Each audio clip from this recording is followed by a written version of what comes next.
porque dele, por ele, para ele são todas as coisas. Porque dele, por ele, para ele são todas as coisas. Olá, irmãos e amigos, estamos juntos mais uma vez para o nosso café com Deus. Meu nome é Edivaldo José e hoje gostaria de compartilhar mais uma meditação baseada no livro de Provérbios, capítulo 27, versos 4 a 6. Assim diz a palavra do Senhor: o rancor é cruel e a fúria é destrutiva. Mas quem consegue suportar a inveja? Melhor é a repreensão feita abertamente do que o amor oculto. Quem fere por amor mostra lealdade, mas o inimigo multiplica beijos. Esse conjunto de provérbios abordam assuntos extremamente absurdamente humanos, né? A inveja, o amor e a amizade nas relações humanas.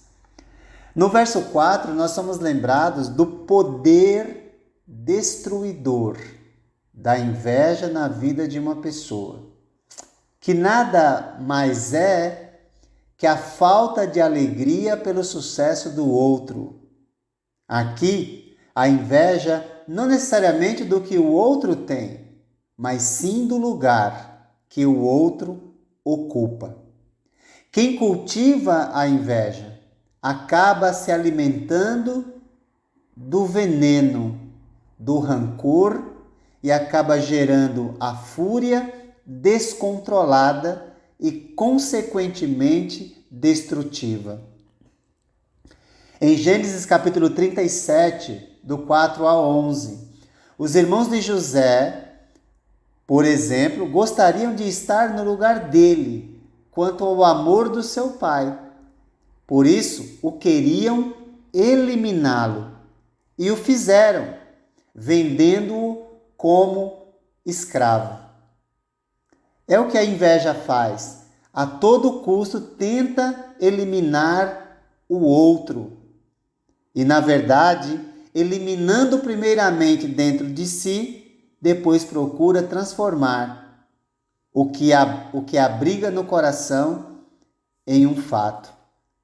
Sabemos também que os líderes dos judeus entregaram Jesus a Pilatos por inveja, conforme nós lemos em Mateus 27, 18, que diz, Pilatos, porque sabia que o haviam entregado por inveja.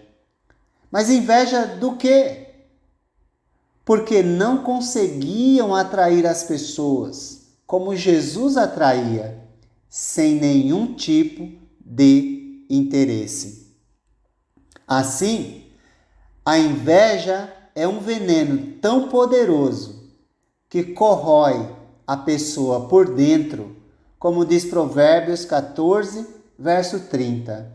O coração em paz dá vida ao corpo, mas a inveja apodrece os ossos. Os versos 5 e 6 que lemos de Provérbios 27 nos lembram que o amor encoberto não é amor, pois não se torna evidente. Também vemos claramente que o amor verdadeiro não é bajulador.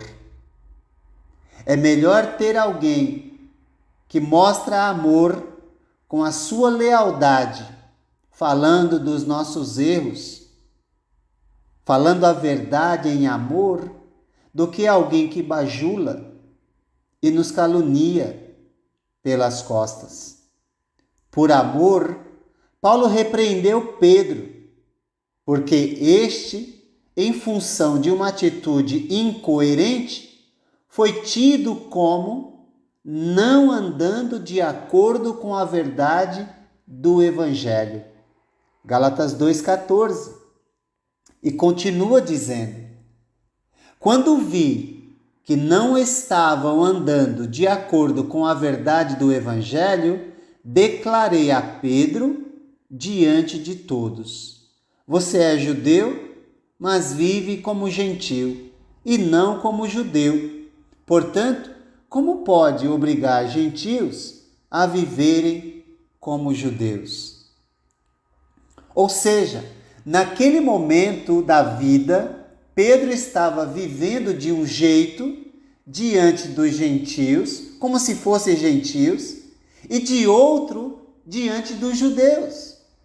Isso chama-se hipocrisia, vida de ator, de um personagem inaceitável na vida cristã, pois Jesus combateu essa insanidade constantemente entre os fariseus e líderes religiosos.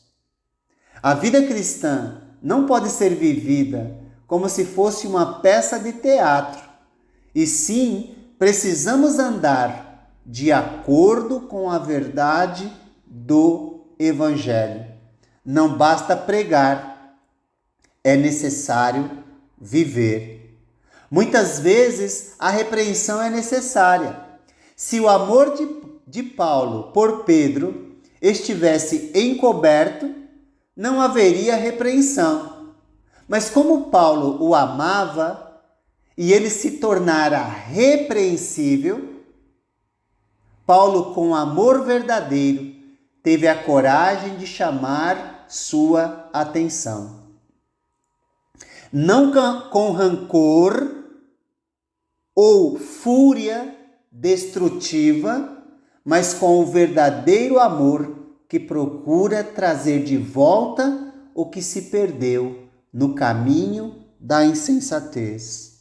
Efésios 4,15 nos lembra que a verdade precisa ser dita e com a atitude correta. Pois diz: antes, seguindo a verdade em amor, cresçamos em tudo naquele que é a cabeça, Cristo. Verdade sem amor é crueldade e maldade. Quem sabe até a manifestação da inveja guardada e cultivada no coração.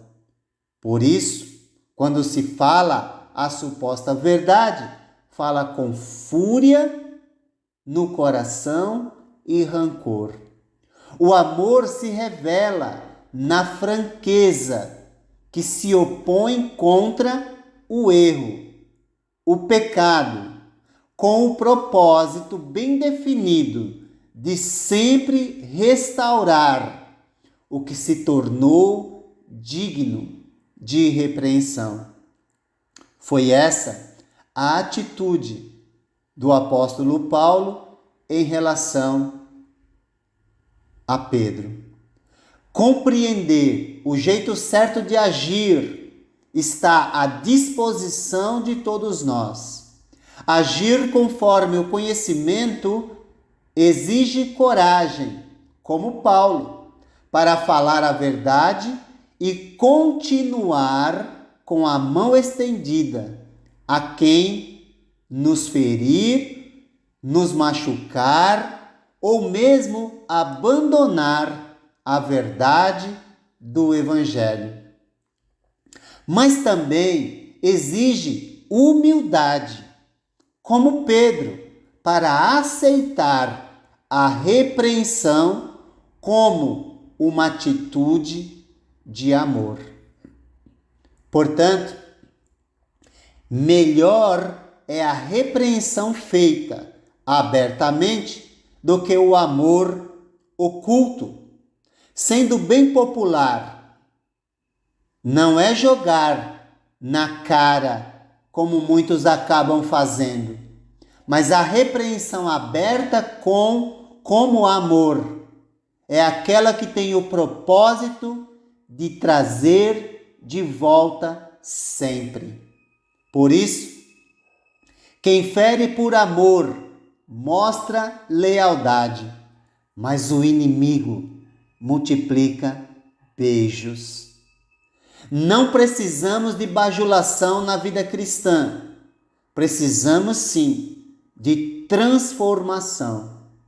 Como o salmista nos diz em Salmo 141, verso 5, tenhamos a coragem também para dizer: fira-me o justo com amor leal e me repreenda, mas não perfume a minha cabeça com o óleo do ímpio, pois a minha oração é contra as práticas dos maus feitores.